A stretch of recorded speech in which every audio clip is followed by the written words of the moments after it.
Okay guys, ito moment of truth na kung gagana ba si DJI Neo. Tapos na natin siyang linisin ng contact cleaner. Unfortunately, yung lens niya merong ganyan. Nakikita nyo ba? Parang may marka ng parang may smudge sa loob. Hindi natin yan matatanggal at malilinis. So, hayaan ko na lang.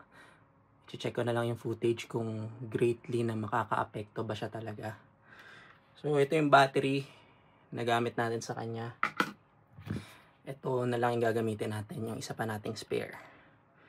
So, confident ako na gagana siya kasi nakuha na natin yung mga footages sa kanya without the battery. Kasi pwede mo naman makuha talaga yung mga files na nasa loob nito kahit wala siyang battery, para lang siyang card reader. So, hindi natin siya papaliparin ng mataas.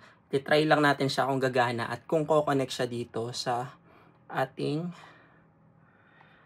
controller.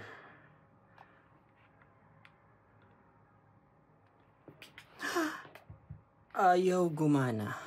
Uy! Gumana guys! Ano to? Naghahanap ng firmware. Tsaka na mag-update. Uy! Tingnan nyo naman.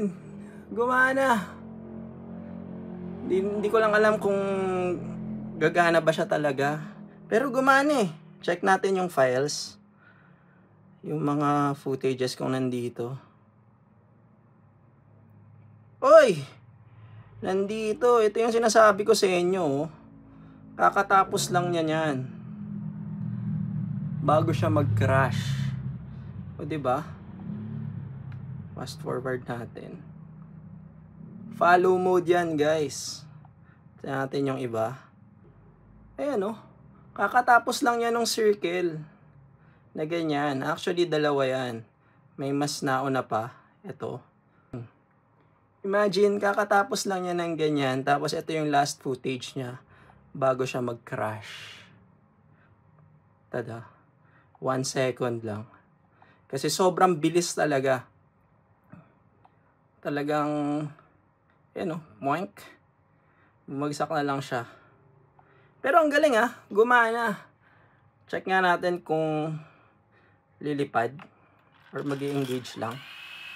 Take off. Well, gumagana rin naman. Hindi ko siya pwedeng paliparin kasi aangat yan. Tatama na dyan sa inyo. Oh. Mukhang ayos naman. Gumagana.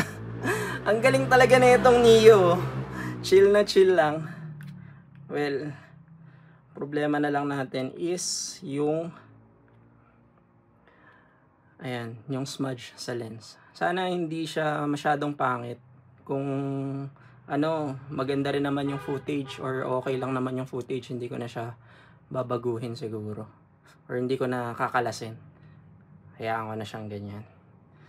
DJI Neo survive. Ayos. Solid. Solid na solid. Yan lang.